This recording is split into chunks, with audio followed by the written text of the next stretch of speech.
איזו אישיות צבאית לא היית רוצה לראות בפוליטיקה? אריק. ואיזו אישיות אזרחית לא היית רוצה לראות בצבא? אריק. החל מאיזו דרגה היית ממליץ שלא יגייסו את נבחרי העם לצהל? אריק. ומה היית צועק בכל זאת אם הייתה פורצת מלחמה? אריק. אריק. יופי תוכי שלי, כך פיסטוק.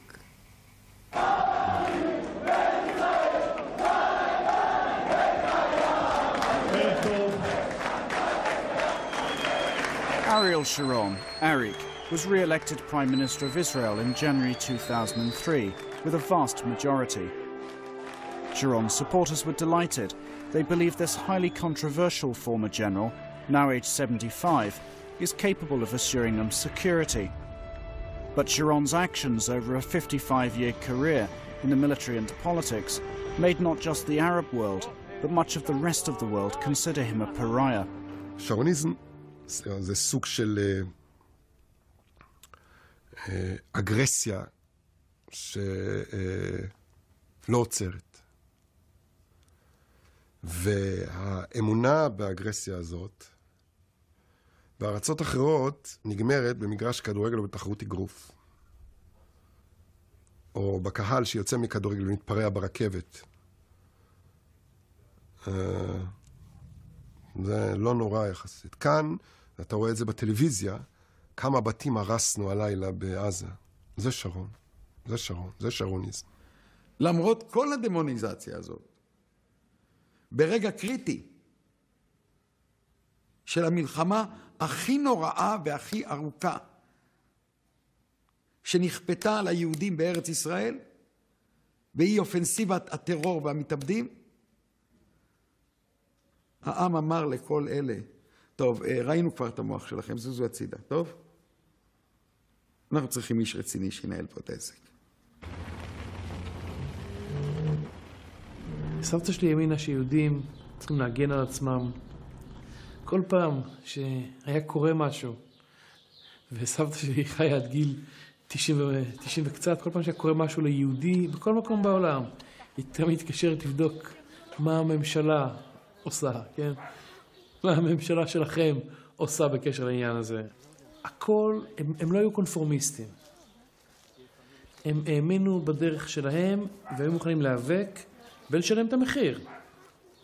לילי שרון סיפרה לי פעם, כשהם עברו לחווה שלהם, היו שם ערוגות פרחים, והיה, מסביב לערוגה היה איזה מעקה נמוך, ובמעקה היו חורים בשביל מים, בשביל ניקוז. האמא הזקנה כבר באה לבקר אותם שם, היא הסתכלה על זה ואמרת, זה חרכי ירי, שאם יבואו ערבים, אתם תוכלו לראות עליהם. אותה אמא שהיא רבה עם כל המושב, היא הכניסה לילדים שלה מלידתם פחד מפני ערבים. הערבים עומדים לבוא ולהרוג אותנו. Sharon was born in 1928 in the remote and poor village of Kfar Malal, in what was then Palestine. The village belonged to the labor movement, but Sharon's parents refused to cooperate with its communal framework.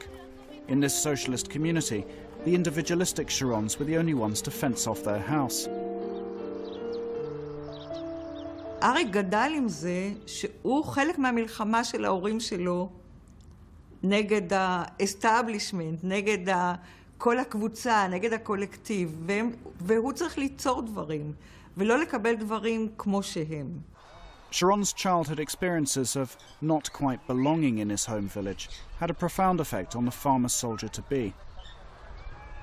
ההורים של אריק היו חברי מושב. אבא שלו היה אגרונום. אבא שלו אהב סדר, והיה משתדל לדאוג שבאמת יהיה סדר במושב. למרות שהוא לא היה כל כך אהוב, אבל סך הכל התייחסו אליו בכבוד. וזה בעצם אומר כמעט הכל. כולם היו פה אנשים חזקים, כי מי שלא חזק לא החזיק מעמד.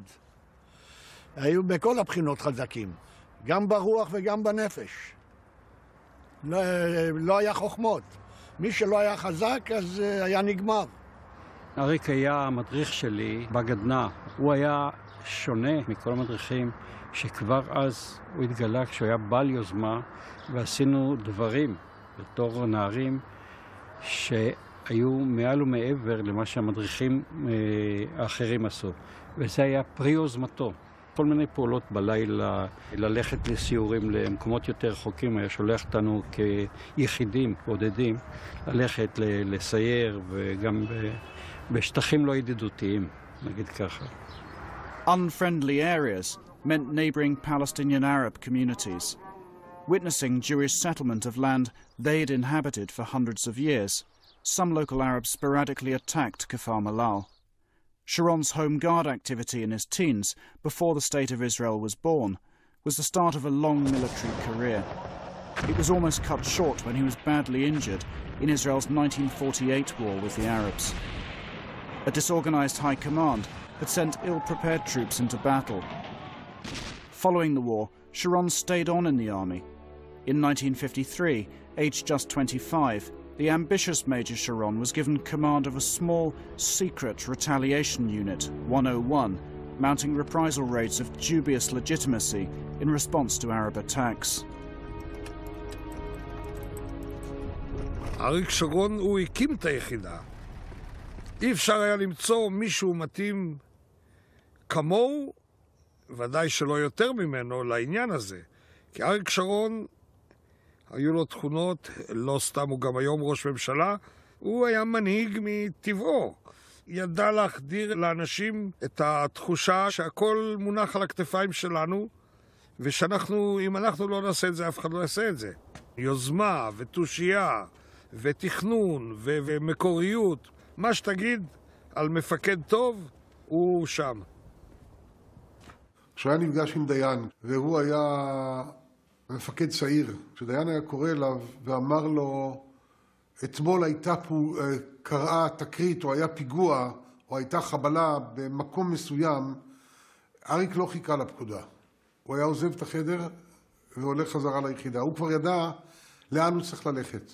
ועליו אמר פעם באמת משה דיין שמוטב לו סוסים אבירים מאשר שברים שצריך להחזיק אותם. סוסים שרצים קדימה. Unit 101's job was to infiltrate into neighboring Jordan and Gaza and mount reprisal raids against Arab civilians and troops. In October 1953, under Sharon's command, Unit 101 destroyed a Jordanian village, Kibya, in reprisal for the murder of a Jewish woman and her children. 69 villagers were killed in Kibya, half of them women and children. It caused international outrage. קיביה. קיביה זה הייתה אחת הפרשות שהדברים קרו בפועל אחרת ממה שתכננו וממה שחשבנו. ברגע שתקפו את הכפר והשתלטו עליו, אז חלק גדול מהגברים ברחו והשאירו נשים וילדים בבתים. ולא הייתה עוד אז הטכניקה שעשינו אחר כך לבדוק בתים לפני פיצוץ או משהו כזה. ברגע שראו שאנשים יצאו וקראו לאנשים לצאת ויותר לא יצאו, אז פוצצו את הבתים, וחלק מהבתים כנראה שהיו שם נשים וילדים.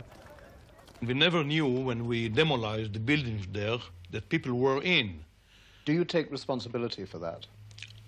I'll tell you, I was myself there with the unit, and I myself checked most of the buildings that were destroyed. And I can tell you that I didn't see anybody there. The buildings were quite big buildings. When Unit 101 was disbanded, Sharon and his men were transferred to the paratroops.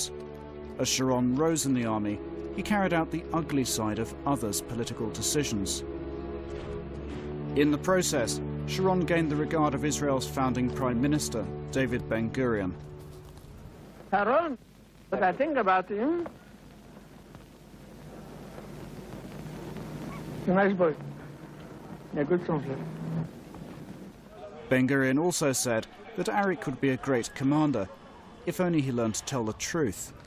ואני יום אחד באותם הימים נפגשתי עם שרון, ושאלתי אותו מה זה, אתה מוסר לראש הממשלה ושר הביטחון דיווחי שקר על פעולות שעשית?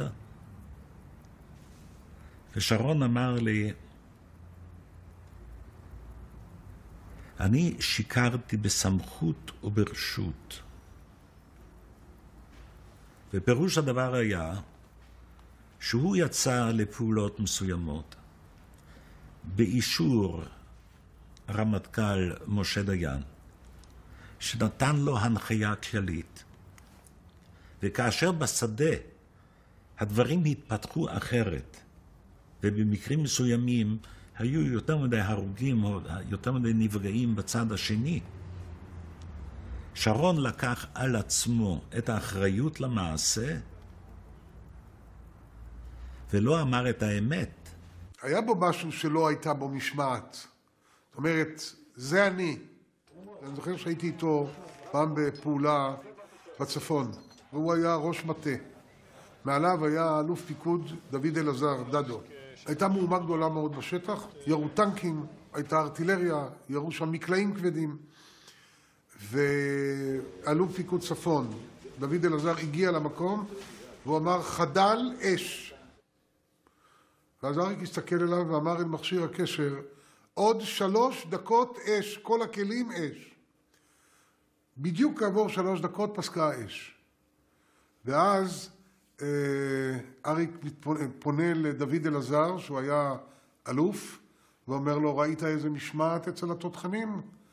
אז דדו מסתכל לאריק בעיניים ואומר לו, כן, אצל התותחנים. I believe that orders should be obeyed. But sometimes you come to a situation where you have to think about the orders that you get. And I believe that you have to divide the orders according to certain categories. First of all, you have to obey the orders of the state, the country that you serve. And then you come of course, to a problem. Should you obey, to whom should you be loyal or more loyal? To your troops or to your superiors? And I must tell you that in many times, I believe you must be more loyal to your troops than to your superiors.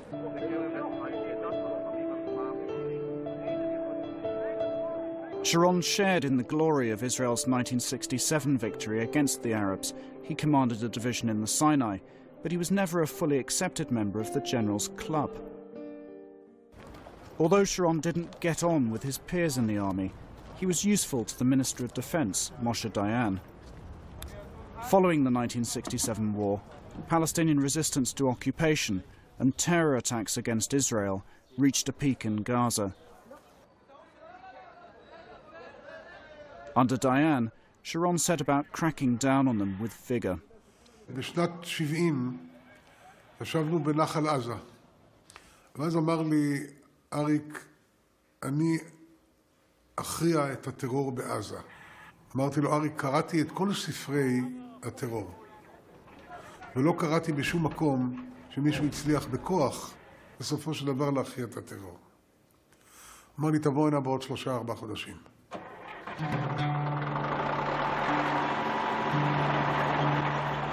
شارون اجتهاده انه من اجل الامن اضطر انه يفتح شوارع في مخيم الشاطئ وفي رفح، وهذا معناه ازاله بيوت لاجئين.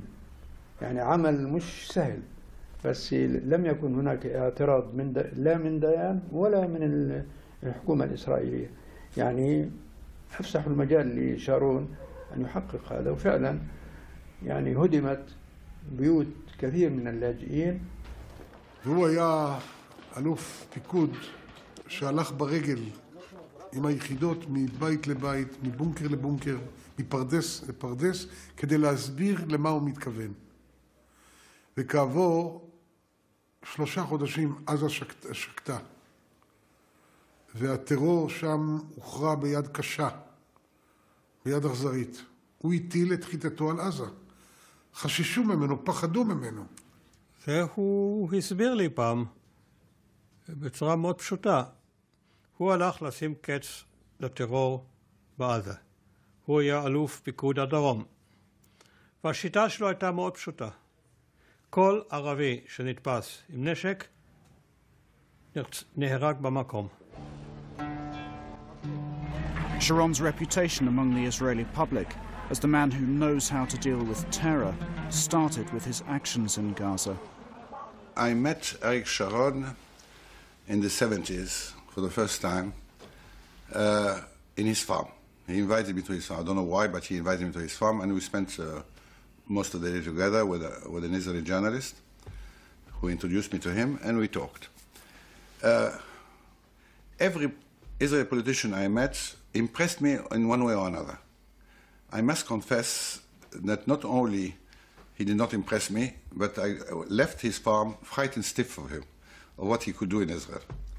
He's at that time at least, he was a straightforward man. He was speaking his mind off.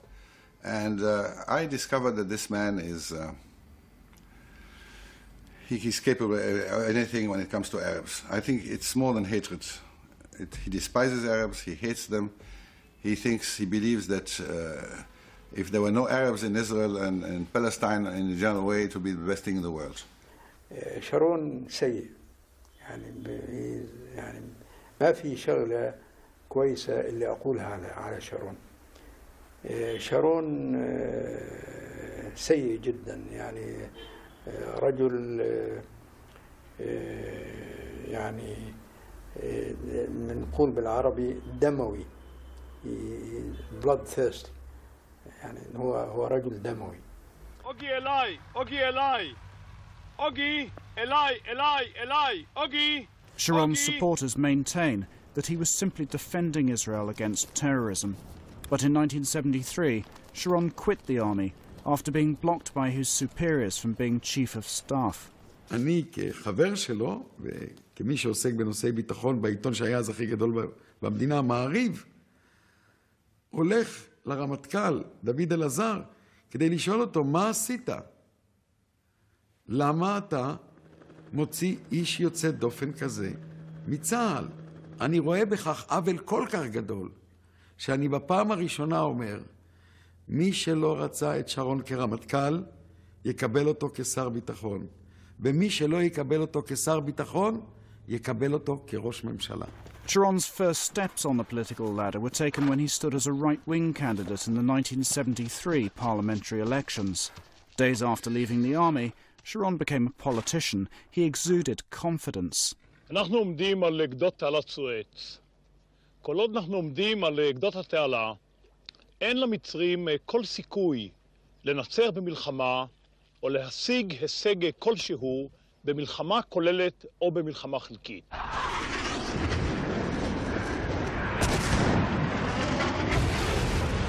But on the 6th of October 1973, tens of thousands of Egyptian troops attacked across the canal and rendered Israel's army chaotic with shock.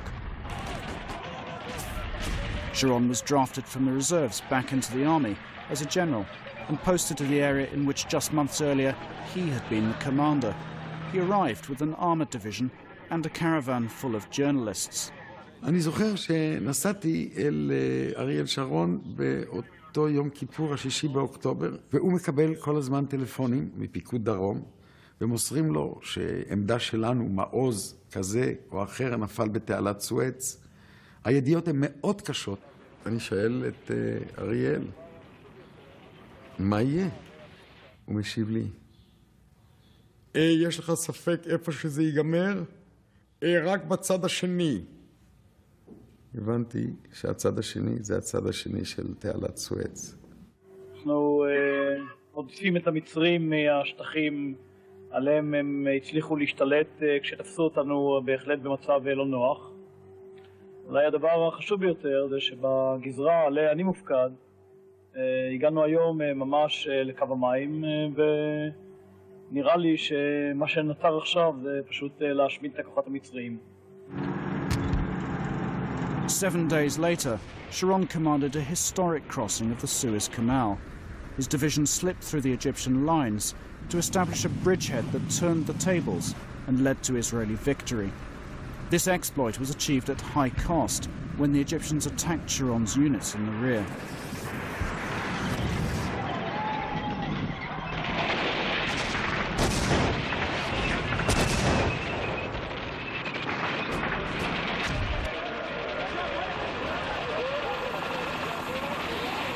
Later, Sharon crossed the canal with Minister of Defense Moshe Dayan. For Dayan, the war spelt a crashing downfall amid public acrimony that he failed to prepare for the Arab attack. But for Arik Sharon, it made his whole future. אז נולדה הסיסמה הזאת, אריק מלך ישראל. הוא הביא את צה"ל מעבר לתעלה, וכבש חלק ממצרים מערבה מן התעלה. ואם זה היה תלוי בו, הוא אז לא היה רמטכ"ל, הוא היה מפקד אוגדה, הוא היה הולך עד קהיר. Having triumphed at the Suez Canal, Arik, king of Israel, returned to politics. He set about forming a new political alliance. אריק חזר בתור הסמל לניצחון. זה נתן לליכוד נקודת זינוק לגמרי חדשה אחרי מלחמת יום הכיפורים. כי הכוח שלו, זה לא היה אותו אריק. זה היה אריק אחרי הפציעה עם התחבושת בראש, אחרי זה שאמר שלא נשברים, ועם כל הכוח הזה הוא בא לפוליטיקה. הוא היה יכול להכתיב כל דבר. הכוח שלו היה בלתי מוגבל. ההרצה של האנשים אליו הייתה מאוד מאוד גדולה. הוא היה מופיע כמו מנצח. Sharon used his status and his energy to create the right-wing Likud coalition, comprised of those previously excluded from power in Israel, which in 1977 shattered 29 years of Labour Party rule. The new men in power had a different view towards the occupied territories. What occupied territories? If you mean Judea, Samaria, and the Gaza Strip, they are liberated territories. They are part, an integral part of the land of Israel. While Begin articulated the vision, Sharon set about carrying it out. Sharon and Begin adopted the Settlers, a religious ideological movement who believed that the territories Israel has occupied since 1967, the West Bank, Gaza and East Jerusalem, belong to the biblical land of Israel. בהתכנסותנו כאן יש סמליות משום שהמאבק האמיתי המתנהל כבר עתה הוא המאבק על ארץ ישראל. Over the next 20 years, Sharon held various ministerial portfolios in almost every government and used them to sponsor more than 100 settlements throughout the West Bank and Gaza, defying international public opinion. Planting settlements in densely populated Palestinian areas makes it almost impossible to construct a future Palestinian state. בסמוך לעיר שכם אנחנו רואים את היישובים ברכה, שהיישוב שמורכב מ4 מאחזים. אנחנו רואים את היישוב יצהר עם הקטע המערבי שלו, שלהבת. סמוך אלינו את הכפר ג'יט ועל ידו צרה ותל. את כל אזור קרני שומרון.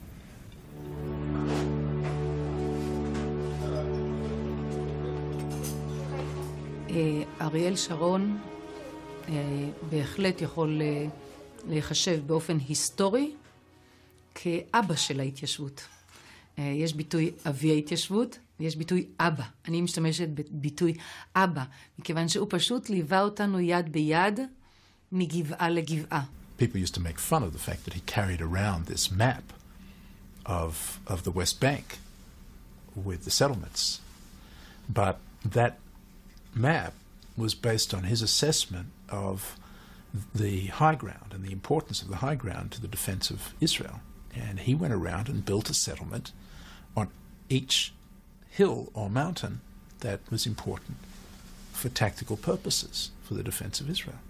That is the map that, I'll call it an historic map, which I brought to the cabinet in July 1977, bringing to the cabinet in order to get their approval our program of settlement in Samaria and Judea. We had a problem here, how to keep in our hands the high important strategic terrain which was overlooking the coastal plain. מזלן של ממשלות ישראל שהיה להם שם אדם כמו שרון, אחרת, לפי דעתי, המפה של יהודה ושומרון לא הייתה משתנית כפי שהיא השתנתה. שהיום יש שם למעלה מ-200,000 אזרחים ישראלים, כמו שאומר שרון, בקו החזית הקדמי להגנת מדינת ישראל.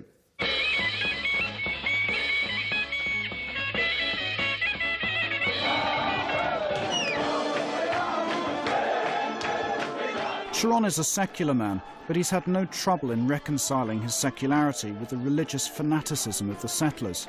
So long as they served his aims, Sharon was willing to sponsor their cause. I remember that when I first came to the cabinet with that map of settlements in Samaria and Judea and Gaza, I remember that it was very hard, and altogether people laughed, mocked, joked, almost stoned me for that. What is the fact? The fact that we have done it. מה שהוא עשה גם ימנע את הקמת המדינה הפלסטינאית. הוא עשה את זה כל כך טוב, שעכשיו, טוב מבחינת איך שאני רואה את זה, שעכשיו שהוא רוצה לעשות New Partition Plan, תוכנית חלוקה חדשה של ארץ ישראל, זה פשוט לא ילך לו. מכיוון שהוא חינך אותנו כל כך טוב, והוא פרס אותנו כל כך טוב, שהוא יכול להתאמץ מאוד מאוד. אבל זה פשוט הצליח לא בשביל אריק שרון ולא בשבילנו, זה הצליח בשביל ארץ ישראל. והיום אנחנו פורסים, ואנחנו חזקים, ואנחנו סקרנים לגבי הגבעה הבאה.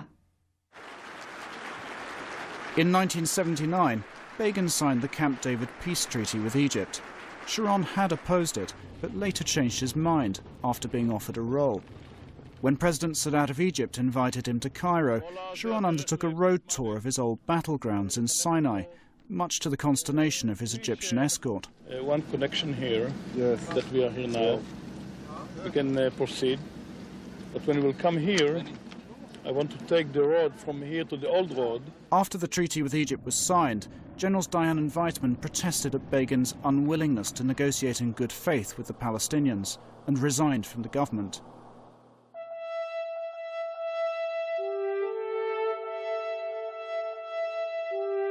Begin made Sharon Minister of Defense. For Sharon, it may have helped to raise the pain of his previous exclusion from the role of Chief of Staff. אתם מקבלים כשר הביטחון את אחד הלוחמים, המפקדים והמצביעים המהוללים ביותר בתולדות ישראל, סבא. אני בטוח שבתפקידו כשר הביטחון יוכיח את כל יכולתו. Sharon on one occasion took a different attitude to the settlers. After being made Minister of Defense, he evacuated the settlement of Yamit in the Sinai, as required by the Camp David Treaty. אריק היה השר היחיד מצד אלה שהחליטו על הפינוי וביצעו אותם, היחיד שנטל אחריות מלאה והגיע לפתחת ימית מספר פעמים, תוך בחינה של מקרוב של מה שקורה, אם כי התקשה מאוד להסתכל עין בעין מול המפונים, מתוך ידיעה מה הולך לקרות איתם.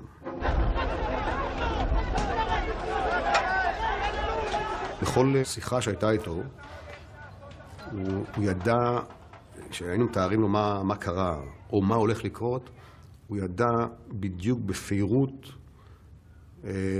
איפה המקום נמצא, כמעט את רוב האנשים הכיר אישית, וידע איך להגיע ואיך לחזור ואיך הדבר ומה הדבר הזה יכול לחולל ולהשפיע, גם מבחינת דרך הביצוע וגם מבחינת האפקט על האנשים.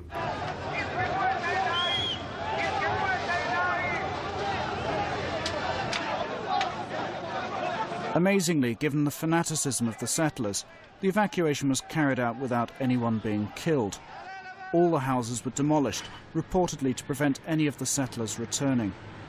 אם ישאלו אותי כמומחה ליהודה ושומרון ברצועת עזה של היום, עם מאות אלפי מתיישבים, האם זה ניתן לעשות שוב? הייתי אומר שזה יהיה כמעט בלתי אפשרי, בלי לייצר איזה שבר אמיתי בעם ישראל, ואולי אפילו עד כדי לפורר אותו, וגם טכנית זה לא אפשרי. After the Yamit evacuation had sealed the peace with Egypt, Sharon turned his attention to the north. PLO bases in southern Lebanon had rocketed Israel. Sharon took Israel to war in the Lebanon in what was announced as a 40-kilometer incursion to drive the PLO away from Israel's border. השעה 10:53, כוח שריון של צה"ל נכנס לפני כ-50 דקות, ובכך החל למעשה המבצע שהתגלגל מעתה ועד סיומו עדיין אינו ברור. Sharon had spent months planning the war and met secretly with Christian militia allies who he planned to help install as Lebanon's government once they kicked the PLO out of Beirut. הוא נתן לי הרצאה על חזון שלום, אתה שומע מה שאני אומר? בפברואר 82. חזון השלום של אריק לגבי לבנון. הוא אמר, יחד עם הנוצרים, אנחנו נשחרר את לבנון משלטון סוריה ומשלטון הפלסטינאים בדרך של מלחמה.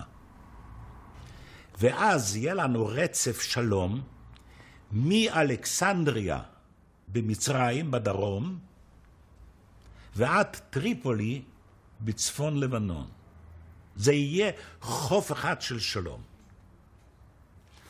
הוא טעה לכל אורך הדרך. Almost immediately, Israeli soldiers were fighting in refugee camps, towns and cities at huge cost to civilian life.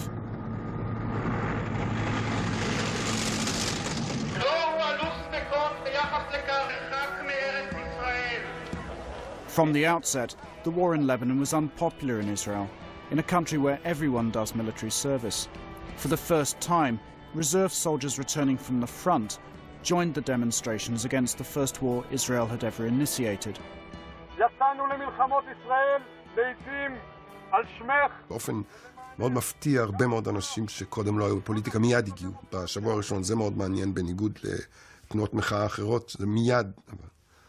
ומסוף השבוע הראשון של המלחמה, כשהגיעו החיילי מילואים הראשונים לחופש פעם ראשונה הביתה, הוא קפץ בצורה לא רגילה. זה המקום שבו אתה יודע שהעסק לא עובד יותר. חיילי מילואים באים הביתה ומספרים, או מתלוננים, יודעים, ושם ידעו שהמשחק כדורגל הזה לא מצליח. אלינו אווירון, קח אותנו ללבנון, נילחם בשביל שרון, ונחזור בתוך ארון. As the Israeli army headed north, beyond the original 40-kilometer limit, Sharon bombarded the cabinet with military data. But some ministers were concerned that Sharon might not have explained the real purpose of the war. ביום השלישי של המלחמה, כשאני ביקשתי שיגידו לנו מהן מטרות המלחמה, מפני שזה כן נושא שממשלה צריכה להחליט עליו. לא בשאלות טקטיות מבצעיות, דברים שחברי ממשלה אינם בקיאים בהם ואינם מומחים להם, אלא לגבי מטרות המלחמה. והובטח שתתקיים ישיבה שתדון במטרות המלחמה. לא נתקיימה ישיבה כזאת, וזו הייתה אחת הסיבות שהתפטרתי. Part of the Israeli public felt deceived. They had been told that it would be a limited operation to create a security buffer. But within just a week, 400 Israeli tanks and 1,000 guns were besieging Beirut.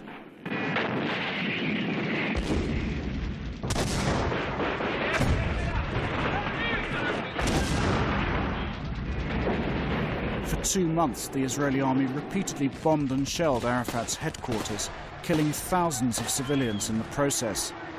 In August 1982, Yasser Arafat and an estimated 14,000 PLO fighters left Beirut under a US brokered deal. Sharon was in Beirut to observe the departure of Arafat. أنا في تقييمي ينبغي على الفلسطينيين أن يعطوا جائزة لشارون على الخدمات التي قدمها للقضية الفلسطينية. وخاصة في حرب 1982 وهجومها على بيروت. في بداية الثمانينات كانت منظمة التحرير الفلسطينية والحركة الفلسطينية والوطنية الفلسطينية متمركزة في بيروت وفي لبنان وتكاد تنسى فلسطين. جاء شارون وطرد الفلسطينيين من هناك عنوة ولم يترك لهم محلا، فتوجه النشاط الفلسطيني نحو السكان في المناطق المحتلة. כשהוא הוציא את אש"ף בלבנון, ולא הבין שהוא יוצר ואקום, חודשיים אחרי שהוציאו את אש"ף מלבנון, קם החיזבאללה, שהוא פי 10 גרוע מאש"ף, שגרם לה הרבה, שהשפיל את צה"ל פעם אחרי פעם. ב-84 קם החמאס, בגלל זה שהיה ואקום, דווקא בגלל זה שאש"ף לא היה פה, והוא לא הביא את זה בחשבון. אני חושב שמלחמת שלום הגליל הייתה מהמוצדקות במלחמות ישראל. מהמוצדקות ביותר במלחמות ישראל.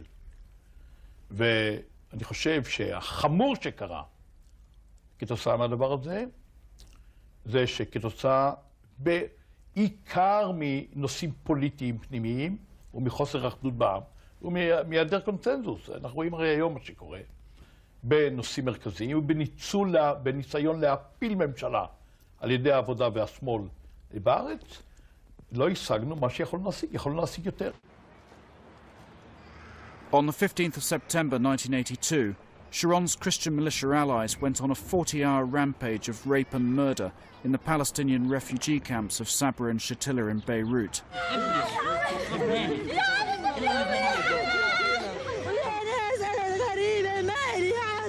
It's estimated that more than 1,000 people were slaughtered, causing international outrage.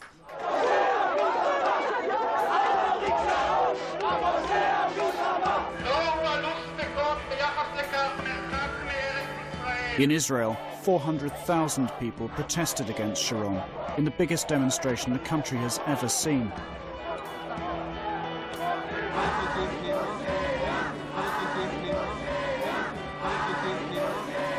צריך לזכור גם שסברה ושתילה זה סמל, משום שזה באמת היה טבח איום ונורא. אבל סברה ושתילה זה סמל שצריך להבין אותו עוד יותר.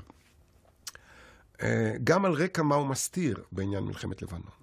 מלחמת לבנון, הישראלים, עוד פעם, במסגרת הרגישות המופלגת למה שקורה להם, וקהות החושים הגמורה למה שקורה לאחרים, שוכחים שמלחמת לבנון נהרגו בין 15 ל-25 אלף בני אדם בלבנון. רובם לא חיילים. רובם לא לוחמים פלסטינים.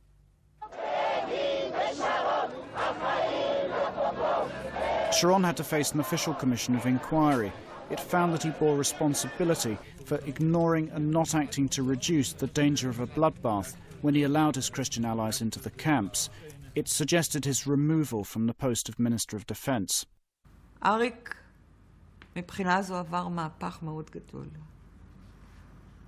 מלהיות הגיבור שבגיבורים, פתאום הוא הפך לאיש אפילו נרדף בגלל לבנון. ומי שהיה חולם אז, בימים של לבנון, שהאיש הזה יהיה ראש ממשלת ישראל, שינסה להוביל את ישראל לשלום, לא היה מאמין.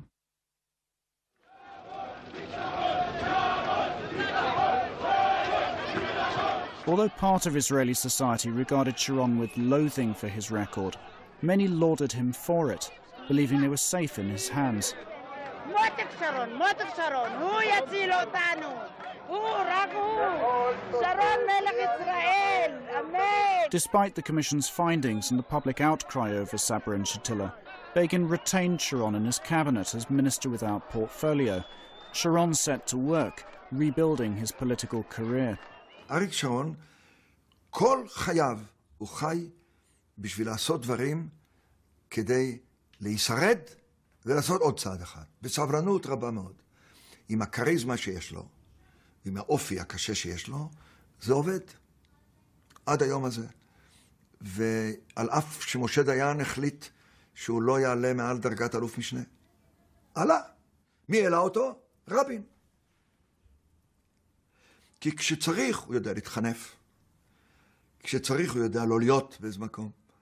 וכשצריך, אז הוא בא להגיד את מה שהוא אומר, רק בשביל שישמעו שהוא אומר משהו חדש. אפילו אם, אני לא יודע אם הוא יודע שהוא לא נכון, אבל מתברר שהוא לא נכון.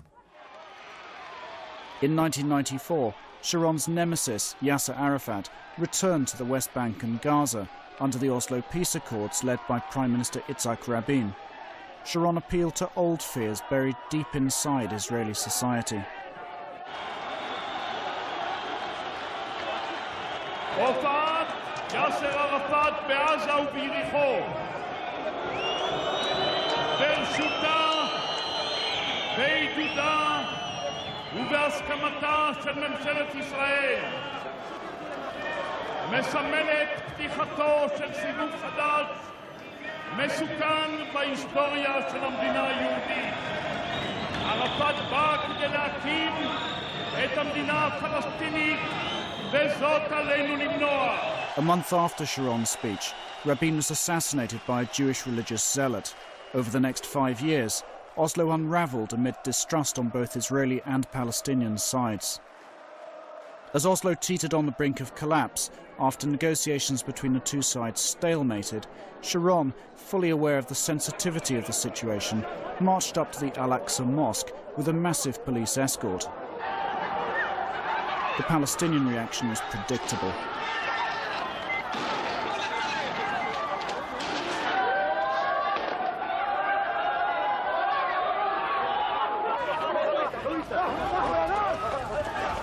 There was no provocation here. The provocation was only on the other side. The second Palestinian Intifada, uprising, started the following day. Both the Palestinian violence and the scale of the Israeli reaction to it was of a different order of magnitude compared to that of the first Intifada in 1987. 5 months into the Intifada, Israel voted Sharon in as prime minister with a large majority. Sharon's campaign portrayed a caring grandfather. Now, his rehabilitation was complete. איך האיש הזה, שהיה ונשאר איש הכוח, איש תוקפני, איש בלי רחמים, נראה לאנשים כמו סבא טוב, טוב לב, וכזה נוח לבריות, איש שלום. אנשים מדמיינים להם שרון שהם רוצים לדמיין לעצמם, בלי כל קשר לשרון האמיתי. But some settlers knew why they had voted for Sharon. From the very start of the Intifada, settlers in the occupied territories had been killed. The daddy of the settlers, now Prime Minister, paid his condolences to a settler family and was ambushed.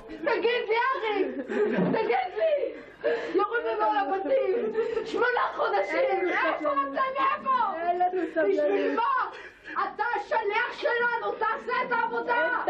אנחנו לא יכולים, לא נמשיך לקבור מתים, לא נמשיך לקבור מתים, נמאס. זהו.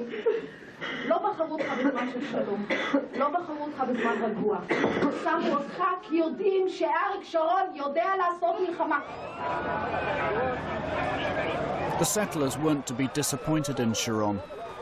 When the Intifada escalated at the end of 2001, Sharon demonized Arafat as the source of all the trouble. In December 2001, Sharon confined Arafat to his headquarters in Ramallah and sought to exclude the elected president of the Palestinians, humiliating him in the process. לפחות היום, כשיאסר ערפאת מאיים על היהודים, כשהוא יושב בשערי ירושלים, במוקטעה, ברמאללה, היהודים רובם מכירים בכך, ולכן גם בחרו שוב ושוב באריאל שרון, כדי שיעשה לו לפחות את מה שהוא עשה לו בביירות. רק היום שרון החליט שהוא יישאר כהומלס הכי ידוע בעולם, עם חדר וחצי במוקטעה עם מקלחת. לשרון אין מגבלות, לא פוליטית, לא מוסרית ולא שום מגבלה אחרת. הוא יכול ללכת עד לסוף ועד מעבר לסוף, למען המטרות הלאומיות כפי שהוא רואה אותן, והמטרות האישיות שלו, שזה בעיניו אותו הדבר. זאת אומרת, הוא בכל מצב מגשש ורואה עד לאן הוא יכול להגיע. כשעוצרים אותו, הוא עוצר, הוא מחכה להזדמנות הבאה.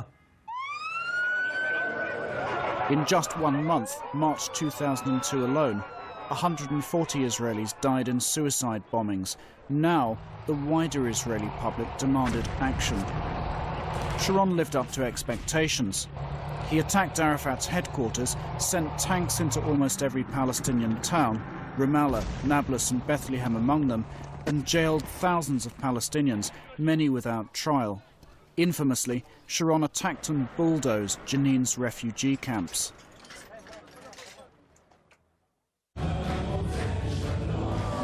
In 2 years of unabated conflict, more than 2,000 Palestinians and almost 1,000 Israelis were killed, most of them civilians. Sharon's policies failed to stop the attacks on Israel. In the 2003 election, Sharon was voted in again with a huge majority. מבחינת ההיגיון, מי שלא יכול להיות שר ביטחון, בטח לא יכול להיות ראש ממשלה. אז איך קורה אצלנו שזה עובר? ביידיש אומרים פשטייך נישט. אני עומד ולא מבין. אולי זה חלק מחוסר הבגרות של הציבור היהודי לקיים מדינה בפני עצמה. The two key words in the Israeli vocabulary would explain it. Fear, bitachon. It's a miraculous word. If you say bitachon in Israel, everybody stops talking and listen to you. Which is, again, natural. I mean, if people feel threatened, fear becomes the only feeling they will have, and therefore they would vote for him. The second thing is en brera, which is we have no choice but to fight the Arabs, is something which successive Israeli rulers have embedded in the mentality of the Israelis. יש הערצה מאוד גדולה למי שזיין להם את הצורה, כמו שאומרים בעברית מלוכלכת. משהו מרסילס, חסר רחמים. ככל שכרגע במצב הזה נראה גם, זאת אומרת, הדימוי שמשדר גנרל, אם הוא משדר דימוי של אדם חסר כל התחשבות, לא בנו, אלא בפלסטינאים, חסר כל רגישות, לא כלפינו, אלא כלפי הפלסטינאים, המניות שלו עולות. ולגבי שרון, אני מתפתה לומר, אני אומר את זה מתוך תקווה, לא מתוך איזו ודאות, לא מתוך שאני באמת חושב את זה, מתוך תקווה. אני רוצה להיות אופטימיסט. אז הייתי אומר גם לגביו, ניתן זמן לזמן. אני לא בטוח שהעבר של שרון מעיד בהכרח על עתידו. Since his re-election, Sharon has been under American pressure to engage in a peace process. He's acknowledged the occupation, conceded the possibility of a Palestinian state, and talked of painful concessions. But Israel has been building a wall, avowedly to stop terror attacks. It causes the Palestinians further loss of their land and fences them in.